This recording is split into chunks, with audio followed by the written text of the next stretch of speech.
আমি নাম ধরে বলছি, রাজনীতি করছেন করকে যান, আমার দিনের উপরে যদি আঘাত দেন মনে রাখবেন চেঙ্গিস খানের নাম ভুলিয়ে দিয়েছি আমরা, হালাকু খানকে মিটিয়ে দিয়েছি আমরা, সাদ্দাতকে মিটিয়ে দিয়েছি আমরা, ফিরাউনকে মিটিয়ে দিয়েছি আমরা, নমরুদকে মিটিয়েছি আমরা, চেঙ্গিস খানকে মিটিয়েছি আমরা।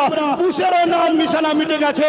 পাল্লায় এসো না, এমন সাইজ হবে দিশেহারা হয়ে যাবে, কোনটা বাপ কোনটা কে চিনতে পারবে না, ঠিক না বেঠে?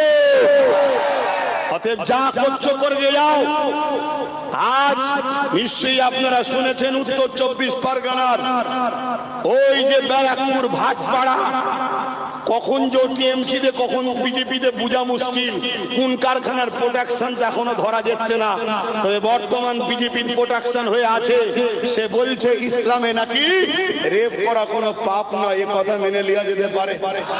জোরে বলুন, এটা কি আমার ধর্মের উপরে মিথ্যাচার নয়? এটা আমার ধর্মের উপরে আঘাত নয়? আমার দেশের সংবিধানের উপরে কি আঘাত নয়? কেন দেশের সংবিধান বলেছে রাষ্ট্র কখনো কোনো ধর্মের পক্ষেও দাঁড়াবে না, ধর্মের বিরুদ্ধেও দাঁড়াবে না। অর্থাৎ রাষ্ট্র কারো মসজিদ মন্দির গির্জা গুরুদুয়ার করাতে কাজও লাগাবে না, হাত খরচও করবে না, আর গির্জা গুরুদুয়ার ধর্ম স্থান মসজিদ মাদ্রাসা বিরোধীও রাষ্ট্র করবে না। একেই বলা হয় সেকুলার কান্ট্রি।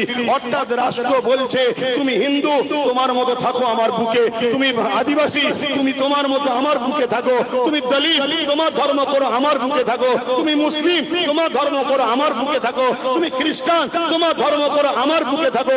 আমি তোমাদের সবাইকে সমান অধিকার দেবো।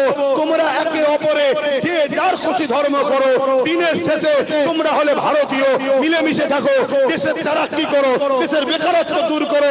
এটা হলো আমার দেশের ইন্ডিয়ান, আমার দেশের সেকুলারিজম। কিন্তু আজকে এই বিজেপি সরকার তারা না রুজি দিতে পেরেছে, না রুটি দিতে পেরেছে, না কারবার দিতে পেরেছে, না মানুষের অধিকার দিতে পেরেছে, না রেপ বন্ধ করতে পেরেছে, না দেশকে আগাতে পেরেছে, না জিডিপি সামনে শেষ করে দিয়েছে, না নোটবন্দি করে গেনার হয়েছে।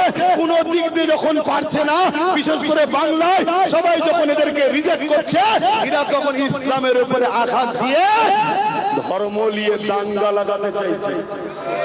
তাহলে আমাদের লড়াইটা কি হিন্দুদের বিরুদ্ধে, আদিবাসীদের, দলিতদের? না, আমাদের লড়াই ওই সকল মানবরূপী পশুদের বিরুদ্ধে যারা আঘাত দেবে আমার ধর্মের উপর, সেই ব্যক্তির সাথে আমাদের লড়াই। এক কথা শুনছেন না শোনেন? এবারে যদি বলেন দলের নাম বলছেন কেন?